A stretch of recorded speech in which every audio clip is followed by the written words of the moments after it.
pessoal, essa revolta, ela obviamente, ela marca aqui a questão do México, mas ela também marcará a América Latina, tá certo? Ela é uma das revoluções populares que nós vamos encontrar, tá certo? Em discussão, vamos dizer assim, tá certo? Com as políticas ditatoriais, tá? Até hoje, pessoal, o México ainda sofre com essas questões, tá certo? Principalmente com o Exército de Libertação Zapatista, tá certo? Ainda há um forte grupo ali dessa questão.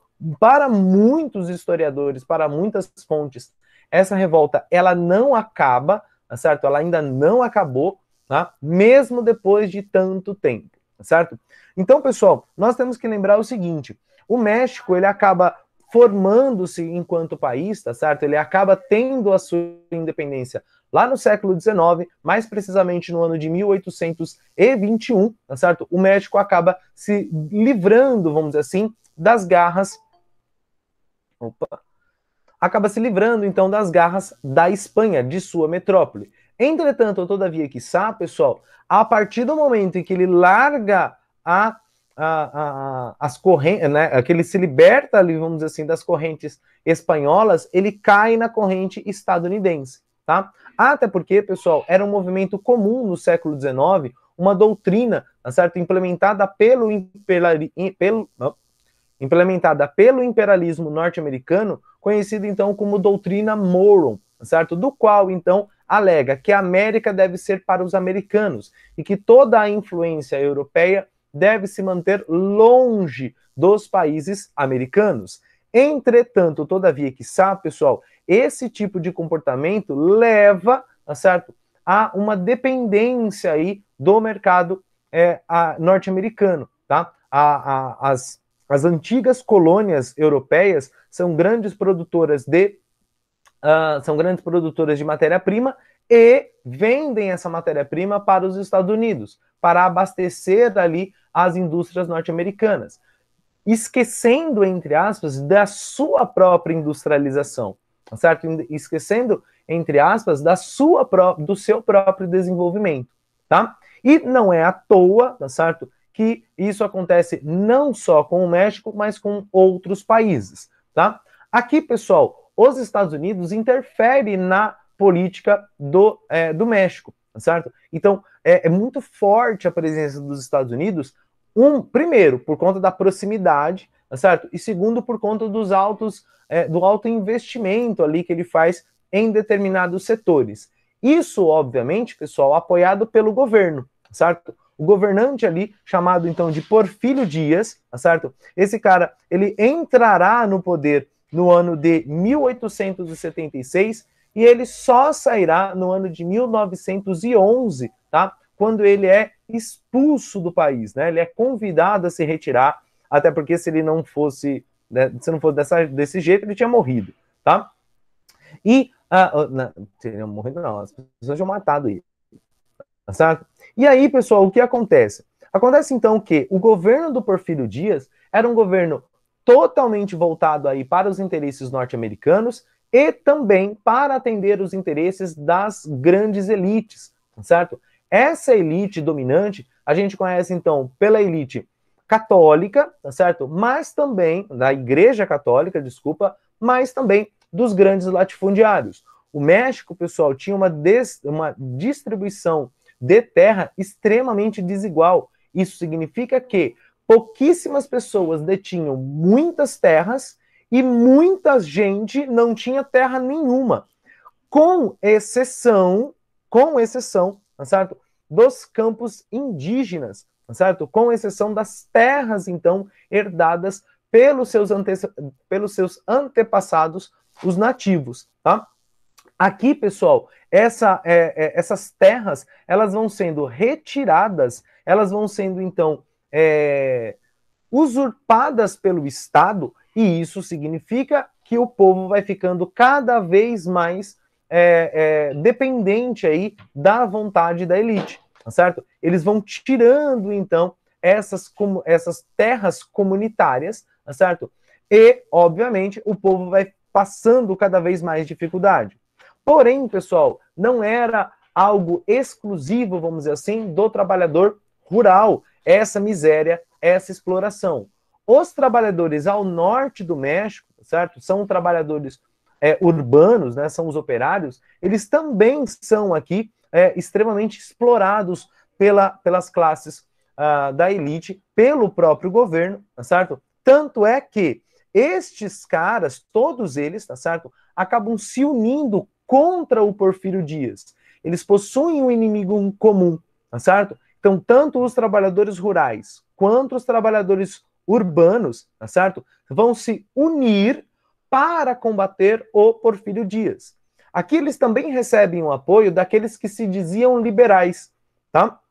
Os liberais desejam, então, uma república democrática, com valores ali ligados ao iluminismo, com valores, então, do liberalismo econômico, da defesa da propriedade privada, certo? Da igualdade jurídica e etc, etc, etc, etc.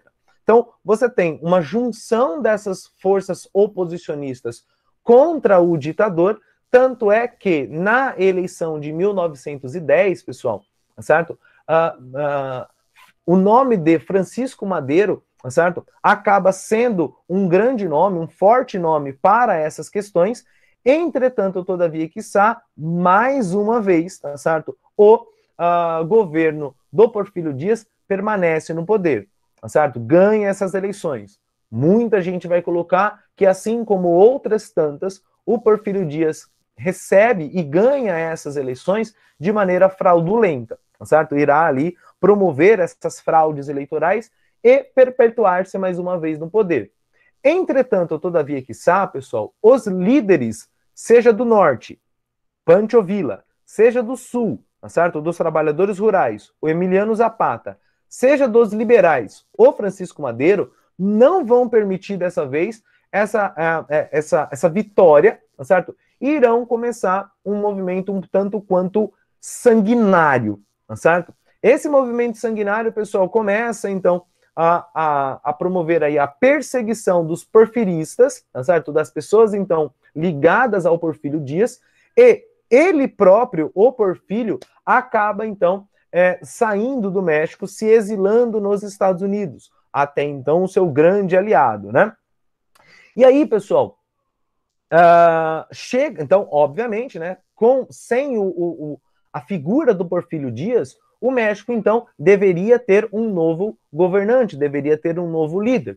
Logo, o nome que agradava aos três setores era o nome do Francisco Madero, uma vez que o Madero, ele era favorável aí às reformas trabalhistas, ele era favorável à reforma agrária, porém, quando ele chega ao poder, pessoal, o discurso muda, tá certo? Quando ele chega no poder, aí bate aquela frustração, tá certo? Principalmente nesses outros dois líderes, no Pancho Villa e no Emiliano Zapata.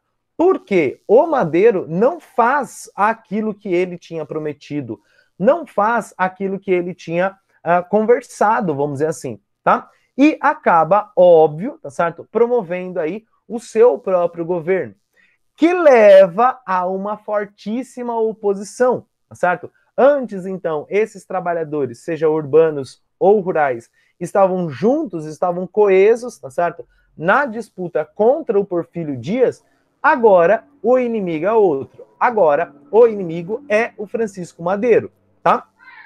E eles recebem aqui, pessoal, o apoio também do general Huertas, do general das forças militares, que promovem, então, a deposição e o assassinato do Francisco Madero, tá certo? E ele, general Huertas, toma o poder, tá certo? O grande problema, pessoal, é que o Huertas, ele é herdeiro, vamos dizer assim, do pensamento porfirista, tá certo? Ele é herdeiro, então, desses... vamos dizer assim, vamos colocar... do pensamento porfirista, ele vai seguir ali os passos do Porfírio Dias.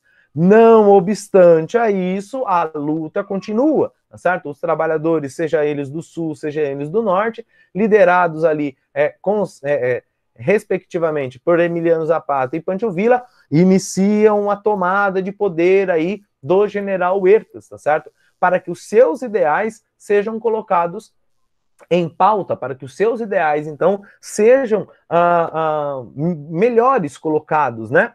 E, obviamente, o general Huertas cai, sobe ao poder, tá certo? O Carranza. O Carranza, pessoal, ele é um pouco mais diplomático. Entretanto, todavia, quiçá, o objetivo dele era eliminar a revolução. O objetivo dele era controlar o México, fazer com que o México entrasse, então, no eixo. Até porque, tá certo? Essa revolta, ela já vem há muito tempo, é uma revolta extremamente violenta, é uma revolta extremamente sanguinária, certo? Com morte para todos os lados. Então é necessário colocar, então, certo? O México no eixo. É necessário colocar o México, então, em progresso, vamos dizer assim. O que o Carranza faz, então? Ele pega o plano de Ayala, desenvolvido lá pelo Emiliano Zapata, tá certo? No ano de 1911, do qual ele colocava, pessoal, essa questão das terras indígenas, tá certo? Em pauta, do qual ele colocava, então, tá certo? Que quem deveria ser,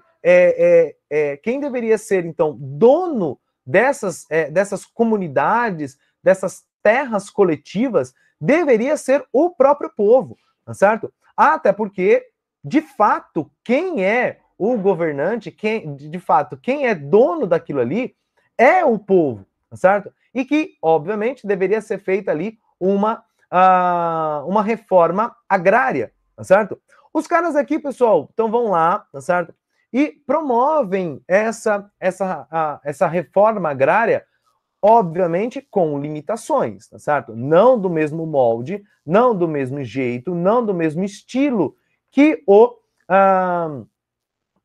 Emiliano Zapata queria, tá? Mas eles promovem uma certa melhoria para o povo, eles melhoram, então, essa relação, tá certo? Aliás, a Constituição de 1917 também prevê algumas leis trabalhistas, tá certo? Então, olha só, ele controla tanto os trabalhadores do Sul quanto os trabalhadores do Norte, certo? Com essa Constituição, ele dá um jeito, vamos dizer assim, tá? De atender a todos os interesses, sem contar, óbvio, também, tá certo? Levando em consideração os interesses dos liberais. Porém, pessoal, para finalizar essa revolta, era necessário, então, silenciar os seus líderes. Tanto é que o Emiliano Zapata será assassinado, tá certo? Em uma emboscada no ano de 1919, e o Emiliano Zapata em 1919, e o Pancho Villa será assassinado em 1923, certo? Teoricamente, com a morte desses dois líderes, a Revolução mexicana deveria perder força, tá certo? Entretanto, todavia, quiçá, pessoal, as palavras do Emiliano Zapata, elas ganharam cada vez mais força, mesmo depois de sua morte, tá? Alguns vão até colocar que ele ganha até mais força, tá? Depois de morto, né? Porque aí você acaba transformando esse cara numa lenda, transformando esse cara num mito, tá bom?